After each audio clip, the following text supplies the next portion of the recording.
up, Carton fam? And Seed fam, if the Seed has a fam yet. I'm sure they do. They're very good at what they do. We are in the Atelier, as you know, which is where we collaborate. So much story here. I'm going to forget half of it. Hopefully Zoe will super creatively hashtag this thing to tell you all the things I miss. But let's start with the Seed. The Seed is a New Jersey brewery from down in the greater metro Atlantic City area. And they are just wonderful. Let's see, we keep bringing up Bennies and Locals this summer, so I'll try to frame it in that context. If you're from the coast of New Jersey, beach towns, you have kind of two tolerances for travel. In the summer, you'll go 6 to 10 miles and not much further. I'm not kidding, it's a stretch for me to get to Asbury in the summer. And in the winter, you go 30, 40 miles. So let's say Belmar from where we are. And, oh, fun. Now I want to finish this part before I talk about the beers because they are good. All right, so anyway, so right outside that barrier, right outside that Atlantic Highlands comfort zone, south of Belmar, let's say, there were legends of this brewer, Amanda, and the person she worked with, Sean. They made great beers. They made cool beers. They had total, type of yeast fuckery with Al from East Coast Yeast and their own strains. And they were everything we like to hear, but they were just far enough away that it was like, oh, we got to get to know them at some point. And that's kind of where they stayed in our heads. And they were there, and that was good. And there was somebody down south doing something good, and that was good news. And that was enough for them. Then I think you're all aware of our podcast, Steal This Beer. John Hall, Justin Kennedy, Brian Cass, and I do. For 7 years, every week without fail so far, so how about that? Hillary, who owns Rabbit Hill Malts, this from their barley harvest last week. Thank you for a good time and good seeing everybody down there. Comes on the show and she brings a beer from The Seed. And it was just a wonderful, small, not typically made, but really perfectly put together beer. It made me super duper happy.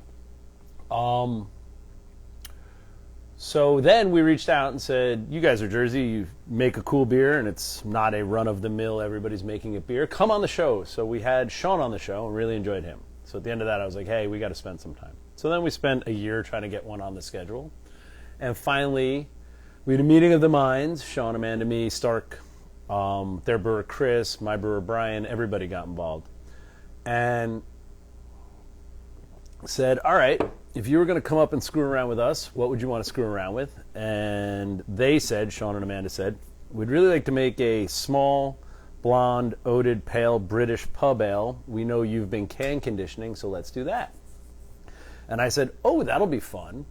And then there's this Harlequin hop, which is born of the Great British East Kent Golding strain that I had just tasted at CBC that I wanted to screw around with an IPA. So plain and not so plain were born. So they came up 3 weeks ago. We brewed all these. This one's been can conditioning. This one's been double dry hopping. This is a tiny little oated blonde British pub ale. This is a big double British style Imperial IPA with Harlequin and East Kent Golding. This is just East Kent Golding. This one drinks like a very... and Verdant is the yeast, which is somehow in the current modern... This is super geeky, so if you're not super geeky, ignore this part. But Verdant is like... So Conan and London 3 are the two super New England hazy yeast strains that there's now 50 varieties of in the market. A recapture of that back to England, because those are British strains, is Verdant. So we use that for both to see what it would do. So this is, as much as this is a hop beer, they're both kind of fermentation profile beers. This one is just lovely. East Kent Goldings, there's that neat kind of, I don't know, juicy fruit bubblegummy, but like, you know, worn out, not like just when you throw it in your mouth. British blonde flavor, and it's got nice phenolics, it's pretty, it's stitched together by yeast aromatics and some little hopping. Just super crushable, super drinkable, smallish, flattish beer. When you buy this one, take it home, pull the 4-pack out, drink it in a row so they warm up as you go. They'll get better and better. And then this monster is another oated pale ale, you know, what you would call New England these days, but, you know, same thing, just bigger. With Verdant again, East Kent, and that Harlequin hop. And it has this really neat kind of corn silk, sweet, fruity, I want to say like jackfruit, but maybe that's because we're smoking jackfruit for a beer you'll see in a couple weeks. I don't want that to be my brain. I want it to be real. But yeah, the hops are there giving that kind of oat verdant fruitiness a clean wash at the end. I think you'll love it. I think they'll go well together. I think if you really want to misbehave, you need like 4 of these and 2 of these. Drink these, finish these, go right to bed. How's that for a plan? Anyway, like I said, we wanted to get the seed up here because they're what we want to see in brewing, and they're definitely what we want to see in New Jersey brewing. They are above all original. They make beers that excite them, not beers they think will sell. And then they sell because they make them really well. And I'm super happy to have worked with them. I think you guys need to get down there and check them out. And I think you need to get in here and drink these beers. And some point at the other end of summer, look for us brewing something down by them. Anyway, see you guys soon. Be well.